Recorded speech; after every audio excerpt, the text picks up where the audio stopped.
느헤미야서 13장 1절로 9절 말씀 봉독해 드리겠습니다. 느헤미야서 13장 1절로 9절입니다. 그날 모세의 책을 낭독하여 백성에게 들렸는데 그 책에 기록하기를 암몬 사람과 모압 사람은 영원히 하나님의 총회에 들어오지 못하리니 이는 그들이 양식과 물로 이스라엘 자손을 영접하지 아니하고 도리어 발람에게 뇌물을 주어 저주하게 하였습니다. 그러나 우리 하나님이 그 저주를 돌이켜 복이 되게 하셨다 하였는지라. 백성이 이 율법을 듣고 곧 섞인 무리를 이스라엘 가운데서 모두 분리하였느니라. 이전에 우리 하나님의 전에 방을 맡은 제사장 엘리야십이 도비아와 연락이 있었으므로 도비아를 위하여 한 큰 방을 만들었으니 그 방은 원래 소재물과 유향과 그릇과 또 레위 사람들과 노래하는 자들과 문지기들에게 11조로 주는 곡물과 새 포도주와 기름과 또 제사장들에게 주는 거제물을 두는 곳이라. 그때에는 내가 예루살렘에 있지 아니하느니라. 바빌론 왕 아닥사스다 32년에 내가 왕에게 나아갔다가 며칠 후에 왕에게 말미를 청하고 예루살렘에 이르러야 엘리야십이 도비아를 위하여 하나님의 전뜰에 방을 만든 악한 일을 안지라. 내가 심히 근심하여 도비아의 세간을 그 방 밖으로 다 내어 던지고 명령하여 그 방을 정결하게 하고 하나님의 전에 그릇과 소재물과 유향을 다시 그리로 들여 놓았느니라. 오늘은 느헤미야서 13장을 통해서 정말 그 신앙회복은 어떻게 이룰 수 있는지 함께 말씀을 나누고자 합니다. 요즘 여러 가지로 힘든 세상을 우리는 살고 있습니다. 작년부터 시작된 그 코로나 사태가 속히 종식될 줄 알았지만 벌써 해를 넘기고 아직까지도 백신이 나오고 치료약이 나왔다 하지만 올해도 또 요원한 그러한 상태로 지금 지나가는 것을 많이 봅니다. 그런 가운데 우리 또 교회도 지금 작년부터 많이 지금 어려움을 지금 겪고 있습니다. 많은 성도들이 다 떠났습니다. 비록 얼마 남지 않은 우리 성도들이지만 우리가 정말 믿음을 굳게 해야 될 것 같습니다.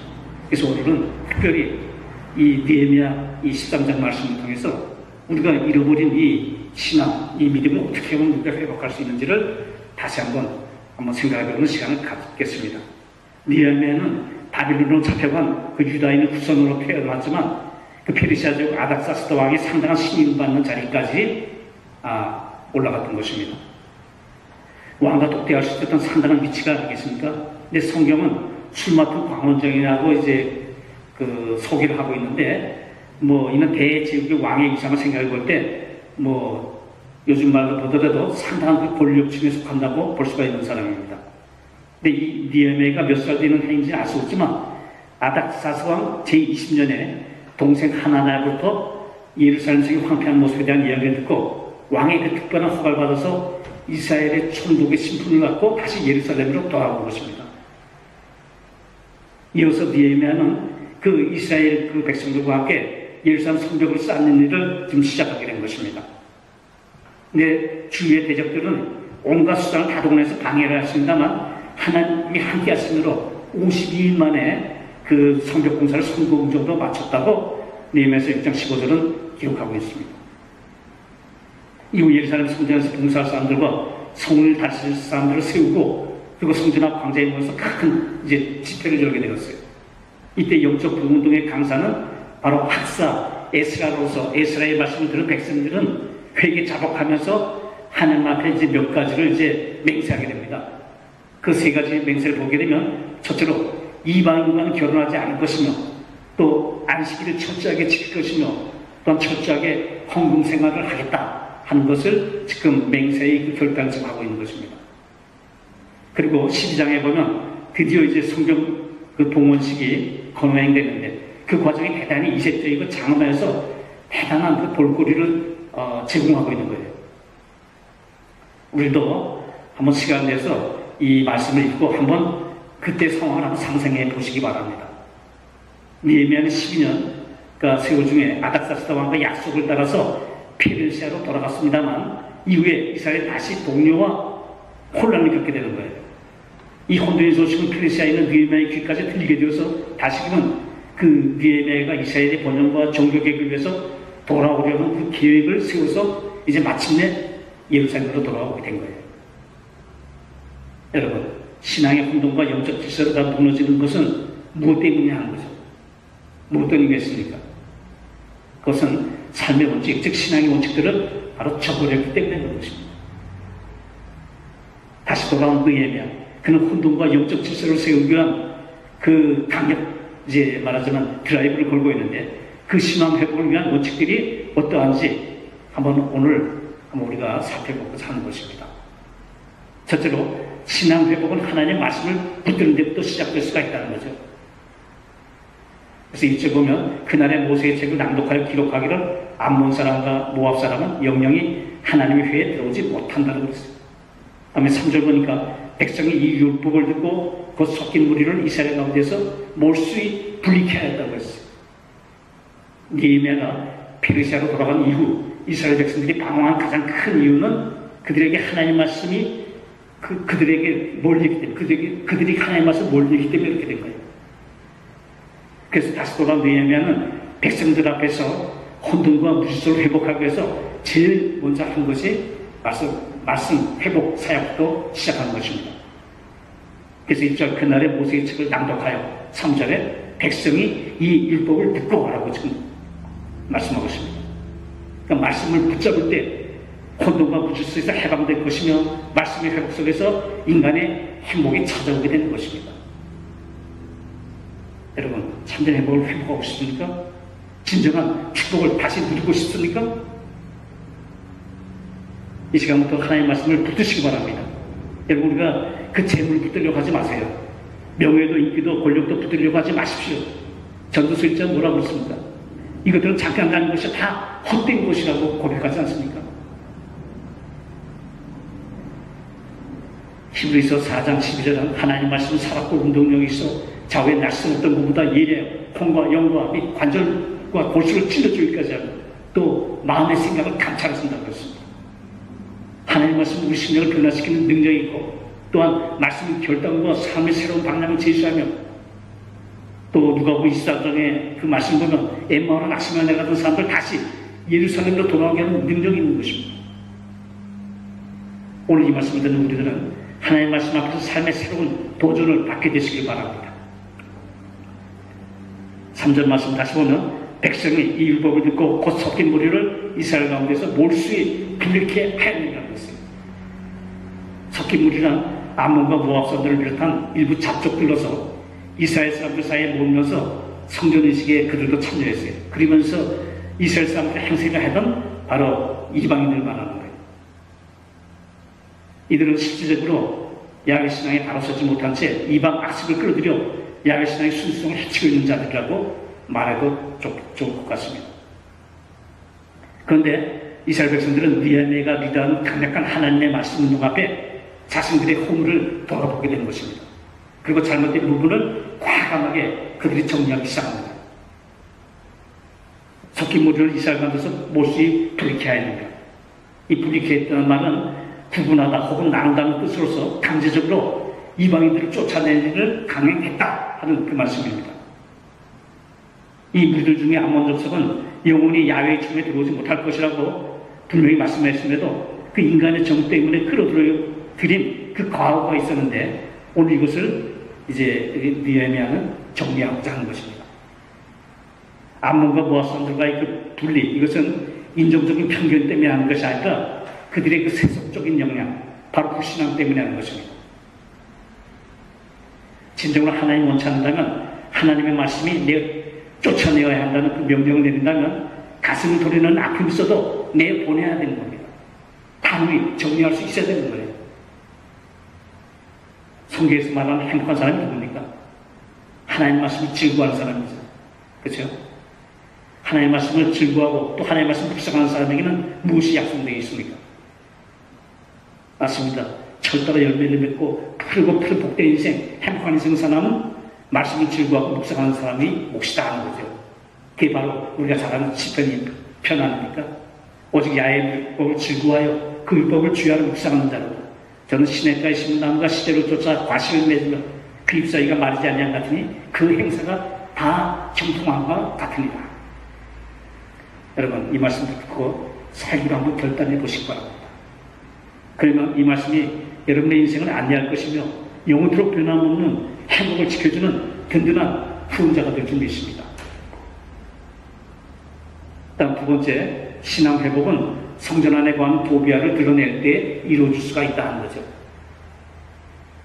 4절 보니까 이전에 우리 하나님의 전 골방 맡은 제사장 엘리야십이 도비아와 연락이 있었으므로 도비아를 위하여 한 큰 방을 갖추었으니 그 방은 원래 소재물과 유향과 또 기명과 네 사람들과 노래하는 자들과 문지기들에게 실제로 주는 곡물과 새 포도주와 기름과 또 제사장들에게 주는 거제물을 두는 곳이라 이렇게 말씀하고 있습니다. 느헤미야가 근 1년 만에 돌아와 보니까 이스라엘 백성들이 성벽을 재건하려고 했을 때 처음부터 집요하게 방해했던 이스라엘의 대표적인 대적자가 도비아인데 그 도비아가 성전 안에 있는 방을 하나 똑하니 지금 찾아오고 있는 거예요. 그 방이 어떤 방인지 아십니까? 대단히 중요한 방이에요. 하나님께 제사 드리는 기구와 하나님 위해 충성하는 레위인과 노래하는 자들 위해 양식을 쌓아두는 아주 중요한 창고였어요. 그런데 그 창고를 도비아라는 아주 흉악한 사람을 위해 제사장 엘리야십이 감히 하나님의 법을 무시하고 큰 방으로 개조해서 그 도비아에게 제공한 것입니다. 여러분, 도비아가 누군지 아십니까? 4장 3절에 보면 이스라엘 사람들을 보고 조롱하기를 저들이 건축하는 성벽은 여호와로부터 곧 무너질 것이라고 했던 사람이 바로 이 도비아예요. 또 4장 7절에 보면 이스라엘 성벽 공사가 잘 진행되어 간다는 이야기를 듣고는 도비아가 산발락과 여러 사람으로 더불어 심히 분해했던 사람이다라고 지금 기록하고 있습니다. 그런 악한 사람이에요. 나중에는 느헤미야를 암살하기로 했고 또 제사장 스마야를 매수해서 느헤미야를 넘어뜨리려 하는데 제일 앞장섰던 사람이 바로 이 도비아라는 사람이에요. 이런 사람을 위해서 성전 안에 있는 여러 개의 곳간을 걸어서 하나의 큰 방을 만들어 살게 하다니 이게 말이 되느냐 하는 거죠. 어찌 이런 일이 있을 수 있습니까? 도비아가 아무리 간계를 써서 제사장과 결탁의 권력을 가졌다 할지라도 도비아는 이방 족속인 그 암몬 족속이에요. 이스라엘과는 전혀 거리가 먼 사람이에요. 이런 사람이 성전 안에 있다는 것은 하나님 보실 때 얼마나 그 진노를 내릴 만한 사건입니까? 이스라엘 백성들이 하나님께 제사를 드리러 제물을 가지러 올 때마다 아마 제사장보다는 도비아의 말을 더 잘 들었을지도 모릅니다. 그렇다면 이스라엘 신앙이 얼마나 혼탁해져 있는지 능히 우리가 짐작할 수 있지 않습니까? 그렇죠? 그러니까 제사장 엘리야십과 도비아와의 그 밀착 관계는 오래전부터 유지되어 왔던 사이입니다. 특별히 5절 같은 그 시에는 느헤미야가 페르시아에 돌아갔던 BC 433년에서 332년에 이루어진 일이에요. 보면 4절에 6절에 보면 그때에는 내가 예루살렘에 있지 아니하였느니라. 바빌론 왕 아닥사스다 32년에 내가 왕에게 나갔다 며칠 후에 왕에게 말미를 청하고 예루살렘에 이르서야 엘리야십이 도비아를 위하여 하나님의 전들의 방을 갖춘 악한 일을 안지라. 내가 심히 근심하여 도비아의 세간을 그 방 밖으로 다 내어 던지고 라고 지금 말씀하고 있지 않습니까? 도비아가 성전에 거한 일은 모두가 대제사장 엘리야십의 부패와 타락 때문에 온 것인데 이 모두가 내울에 눈이 얻어진 그 결과입니다. 뇌물 때문에 가까이 사람들 도비아를 오히려 전까지 끌어들였을 뿐만 아니라 유다의 대적 사마리아의 총독 산발란의 딸과 그 손자를 혼인까지 시켰다는 것을 지금 그 13장 28절에서 분명히 보여주고 있습니다. 8절 보면 내가 심히 근심하여 도비아의 세간을 그 방 밖으로 다 내어 던지고 라고 했습니다. 느헤미야는 도비아가 대제사장 엘리야십의 호의에 따라 성전의 한 방을 차지한 도비아를 축소한다는 것이 여간 어려운 일은 아니었다는 것을 알고 있었을 것입니다. 그러나 이 일이 하나님 기뻐하신 일이 아니면 알기 때문에 덮어두고 가기는 아니었던 거예요. 그렇죠? 물론 힘들기는 하겠죠. 그래서 느헤미야는 하나님께 기도하고 난 후에 강력히 성전 청결 작업을 지금 감행하는 겁니다. 그럼 나중에는 도비아뿐만 아니라 대제사장 엘리야십까지도 과감하게 지금 내쫓아버린 거예요. 예수님께서도 하나님의 저는 강도의 불효를 만든다고 이렇게 책망하시면서 성전에서 장사꾼들을 내쫓으시는 일을 우리가 알지 않습니까? 마가복음 11장 보니까 저희가 예루살렘에 들어갑니다. 예수께서 성전에 들어가서 성전 안에서 매매하는 자들을 내어 쫓으시며 돈 바꾸는 자들의 상과 비둘기 파는 자들의 의자를 둘러엎으시며 아무나 기구를 가지고 성전 안으로 지나다니면 허치 아니하시고 이에 가르쳐 이르시되 기록된 바 내 집은 만민의 기도하는 집이라 칭함을 받으리라 하지 아니하느냐. 너희는 강도의 구절을 만들었도다 하시매라고 지금 그 당시 상황을 지금 말씀하고 있습니다. 근데 오늘 구절 보니까 명화의 그 방을 정결케 하고 하나님의 전에 기명과 소재물과 유향을 다시 그리로 들여 놓았느니라 라고 말씀하고 있습니다. 이제 도비아로 인해 더럽혀진 성전은 다시 이제 깨끗하게 깔끔하게 지금 회복이 되었습니다. 본래의 목적을 따라 기명과 소재물과 유향을 다시 채워 넣었어요. 여러분, 오늘날 우리에게 있어서 성전은 어디에 있습니까? 성전은 이스라엘에만 있습니까? 예루살렘에 있습니까? 아니면 이곳 교회에 있습니까? 여러분, 성경은 분명히 말씀하죠. 참된 성전은 바로 우리의 몸이에요. 바로 우리의 몸이 하나님의 성전임을 고린도전서 3장 10절을 말씀하고 있습니다. 내 속에 어떤 도비와 같은 것이 도사하고 있지는 않냐 하는 것을 한번 곰곰이 한번 시간 생각해 보시기 바랍니다. 도비와 같은 요소에게 방을 내어줘서는 안 되듯이 아무리 작은 죄라도 허용하거나 타협해서는 절대 안 되는 거예요. 우리 몸과 영을 더럽히는 것들을 다 내어주고 난 이후에 더럽혀진 심령을 회개를 통해서 정결케 하고 성령님의 은혜로 심령에 그가 가득 채워 넣을 수 있어야 되는 것입니다. 에베소 5장 보면 우리가 성령의 충만함 받으라고 하지 않았습니까? 또 성령의 쫓아 행하라는 그 말씀을 우리가 봅니다. 여러분, 우리가 성령님을 항상 우리 가운데 모셔드리고 우리가 성령과 동행하는 삶을 살아야 되는 것입니다. 성령을 쫓아 행하라는 그 말이 무슨 말입니까? 날마다 우리가 성령님과 같이 매일 동행하며 걸어가라는 그 뜻이에요. 그러니까 우리가 성령님을 우리가 모시고 사는 사람들은 우리가 성령님의 인도함을 받아 살아갈 수가 있다는 것을 우리가 알아야 됩니다. 우리가 성령님을 함께 하신다면 성령님이 하는 그 일들은 얼마나 많이 있습니다. 우리가 빗발을 하지 못하지만 말할 수 없는 탄식으로 강구해 주시는 성령님이십니다. 제가 이런 그 정경 목사님의 감정을 아직도 기억하고 있는데요. 그 서대문 순복음중앙교회 시절에 거기는 자주 미국에서부터 그 부흥 목사님들 와서 그 전도 집회를 많이 했습니다. 그리고 그때마다 저희 목사님의 그 전도사 시절부터 옆에서 통역을 하면서 많은 은혜를 끼쳤던 것입니다. 그때 이제 제 기억으로 나는 것은 그 조 목사님 그 간증이 나온 미국에서 오신 목사님이 모지만 굉장히 거구의 목사님이 있었습니다. 그 목사님이 얼마나 거구였는지 제가 그때 중고등학교 시절로 기억하는데 그분이 그 승용차에는 할 수가 없어서 특별히 그분을 그 피고갈 때는 승합 그 합승차가 와서 모시고 갔고 또 지방으로 갈 기회가 났고 하는데 그 서울역에서 기차를 타야 되는데 그때는 기차에 개찰구라는 게 다 있어가지고 그 개찰구에서 일일이 표를 타는 그 집게를 딱 찍어주고 하지 않았습니까? 뭐 요즘은 그렇게 안 하지만 근데 그 개찰구로 그 목사님이 들어갈 수가 없을 정도이기 때문에 그 옆에 있는 화물 개찰구로 해서 들어갔을 정도로 굉장히 몸집이 큰 그 목사님이었습니다. 그 목사님이 하루는 이제 교회 사무실에서 일을 보고 있었는데 이제 점심때가 되면은 시간만 되면 꼭 그 점심을 그 맞았자면 먹어야지만이 되는 그런 습관적인 그러한 그 루틴이 있었다고 하는 겁니다. 근데 그날은 이상하게 그 성령님이 자꾸 기도하게 하셔가지고 그냥 그 점심시간도 있고 그냥 뭐 거기서 기도를 갖다 막 방언으로 열심히 했다고 하는 것입니다. 그러고 나서 이제 한참 기도가 나서 이제 마음이 이제 좀 개운해져가지고 식당으로 갔다는 거죠.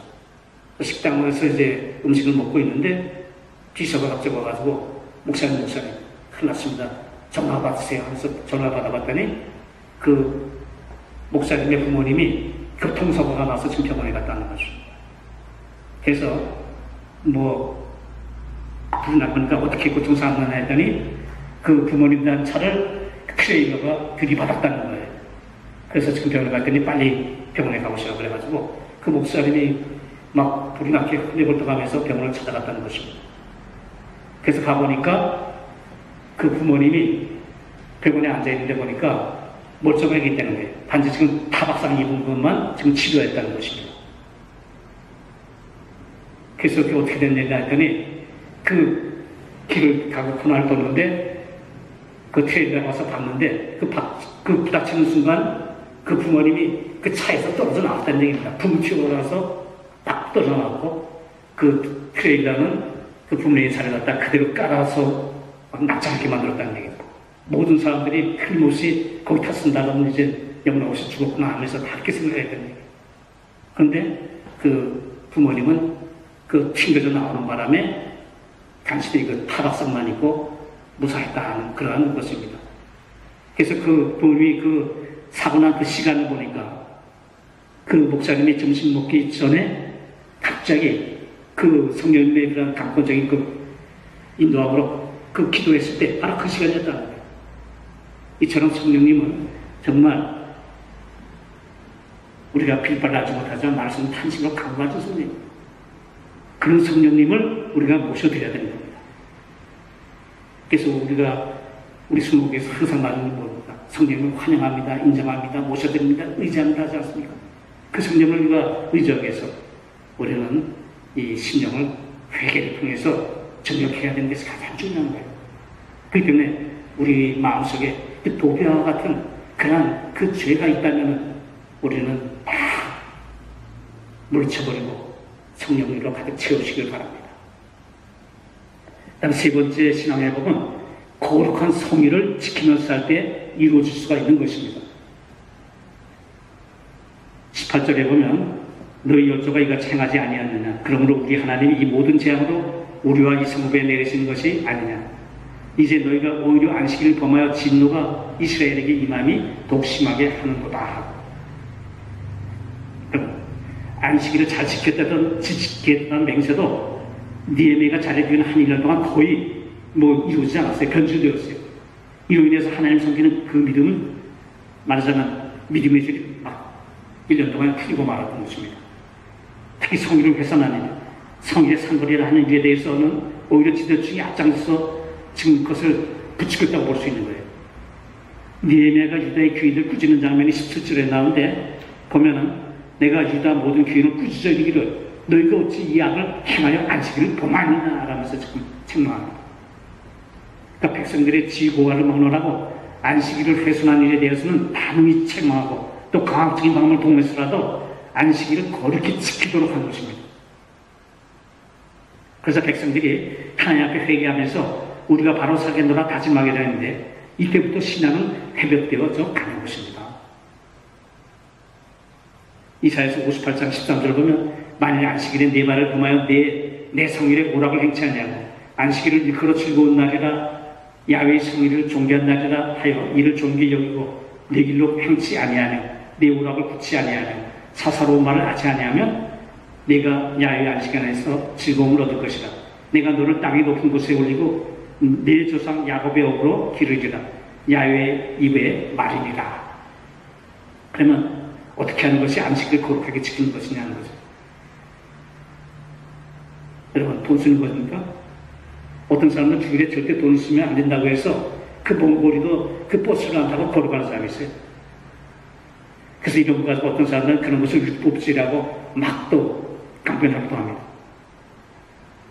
유대인들은 안식일에는 건너목 치는 버튼도 누르지 않는데 그래서 옆에 있는 사람들에게 저거 좀 눌러달라고 얘기한다고 합니다. 교단에 따라서 다 다르겠죠. 어떤 교단은 그렇게 심하게 그 안식일을 지키라고 다루는 그런 교단도 있다고 합니다. 그러나 중요한 것은 그런 게 아니에요. 우리의 그 정신을 말합니다. 피치 못한 것은 해야겠지만 특별히 그 주일날도 그 일하는 사람들이 있죠. 병원의 그 응급 의사들이나 또 대중교통을 또 운전하는 운전수들이나 또 여러 가지 겨울에 또 난방용 기름 파는 곳이 있다든가 또 가스를 판다든가 또 소방서, 그런 사람들은 뭐 주일에도 반드시 그 자리를 지켜야 되지 않습니까? 뭐 그런 것들은 뭐 예외다 할지라도, 그러나 우리가 준비할 수 있는 건 미리미리 하고 안 할 수 있다면 하지 말아야 된다는 거죠. 그렇게 하려고 우리가 늘 또 심수고 애써야 되는 것입니다. 여러분, 주일은 예배드리고 난 후에 아무 일도 안 하면서 가만히 노는 날이 아니라 온전히 하나님의 영광을 위해서 우리가 일하는 날이 돼야 된다는 거죠. 여러분, 우리가 과연 우리가 주일을 그렇게 지금 생활하고 있습니까? 느헤미야는 18절에서 이스라엘 백성들이 안식일을 지키지 않은 그 결과로 인해서 예루살렘이 완전히 회파당했다고 지적하고, 예레미야 역시 또 그렇다고 지금 또 말씀하는 것을 봅니다. 예레미야 17장 27절 보니까 너희가 나를 청종치 아니하고 안식일을 거룩히 아니하여 안식일에 짐을 지고 예루살렘 문으로 들어오면 내가 성문에 불을 넣어 예루살렘 궁전을 삼키게 하리니 그 불이 꺼지지 아니하리라 하셨다 할지니라 하고, 이 안식일에 대해서 예레미야도 지금 말씀하고 있는 거예요. 그러므로 안식일에 관해서는 문자적으로만 따지려 하지 말고 사사로운 오락이 아니라 하나님의 뜻을 우리가 잘 헤아려서 그 뜻대로 행하는 삶을 우리는 살 수 있어야 된다는 거죠. 19절부터 21절 사이에 보면 안식일보다 잘 지키기 위한 상업적인 대책을 세우고 있는데, 19절 보면은 19절에 안식일 전 예루살렘 성문이 어두워갈 때 내가 명하여 성문을 닫고 안식일이 지나기 전에는 열지 말라 하고 내 종자 두어 사람을 성문마다 세워서 안식일에 아무 짐도 들어오지 못하게 하네 라고 했습니다. 안식일 전 예루살렘 성문이 어두워갈 때 내가 명하여 성문을 닫았다고 했어요. 예루살렘 성문은 그림자가 들어질 때라는 말로서 느헤미야는 안식일을 앞두고는 밤이 되기 얼마 전 시간부터 성문을 닫게 있다는 겁니다. 아직 어둑어둑해졌지만 그때부터 벌써 문을 닫았다는 얘기예요. 내 종자 두어 사람을 성문마다 세워서 안식일에 아무 짐도 들어오지 못하게 하네. 일상적으로 예루살렘 주민 중 그날의 그 당번에 해당되는 사람들이 성문을 지켰다고 합니다. 혹 그들이 어떤 대가를 보장받고 장사꾼들 예루살렘 시내로 들여놓을 가능성을 염려했기 때문에 자신의 신복들을 성문마다 지금 예레미야는 배치해 놓았던 겁니다. 이렇게 비하면은 이스라엘 백성들이 그 거룩한 안식을 지키기 위해서 정말 무기적인 힘을 동원해서 세속적인 그 모습들을 차단시켜 나가는데, 그 느헤미야가 꼭 이렇게 해야만 했냐 하는 그런 생각도 듭니다. 그렇죠? 근데 그렇게 하지 않으면 이내 세속적인 마음으로 또 돌아오게 하기 때문에 아예 물리적인 힘을 동원하여서도 성의를 지키는 것을 지금 느헤미야는 이끌어가고자 했던 것입니다. 출애굽기 20장 보면 안식일을 거룩히 지켜라. 엿새 동안을 힘써 내 모든 일을 행할 것이나 제7일은 너희 하나님 야훼의 안식일인지 너나 네 아들이나 네 일축이나 네 문 안에 유하는 객이라도 아무 일도 하지 말라. 이는 엿새 동안에 날 야훼가 하늘과 땅과 바다와 그 가운데 모든 것을 만들고 제7일에 쉬었습니다. 그러므로 나 야훼가 안식일을 복되게 하여 그날을 거룩하게 하였느니라. 이제 오늘 말씀을 정리하겠습니다. 느헤미야가 자신의 아내나 출세하는 데 관심이 있었다면 그는 계속 페르시아 수산왕국에 머물러 있었을 것입니다만, 그러나 그는 그렇게 살지가 않았어요. 그는 하나님의 일을 위해서 조국을 위해서 목숨을 걸고 일하였습니다. 그리고 성벽 건축을 마친 후에는 백성들로 하여금 하나님을 찬양하고 하나님께 영광을 돌리도록 한 것입니다. 느헤미야에서 9장 5절 보면 너희 무리는 마땅히 일어나 영원부터 영원까지 계신 너희 하나님 야훼를 송축할지어다. 주여 주의 영화로운 이름을 송축할 것은 주의 이름이 존귀하여 모든 송축이나 찬양에서 뛰어남이니라. 이제 마지막으로 느헤미야는 메시아의 기도의 사람임을 이미 우리는 알고 있어요. 그렇죠? 이제 오늘 읽은 23장을 종결하면서 그는 기도로 이제 모든 것을 마치고 있습니다. 31장 보니까 또 저간 뒤 안에 나무와 청인 것을 드리게 하였사오니 내 하나님이여 나를 기억하사 복을 주시옵소서 라면서 이렇게 기도를 마치고 있습니다. 그러니까 하나님만을 바라보고 충성한 느헤미야는 사람은 자신을 몰라줘도 하나님만 기억해 주신다면 그것으로 족하다고 생각한 사람입니다. 그래서 정말 그 마지막에 복을 주옵소서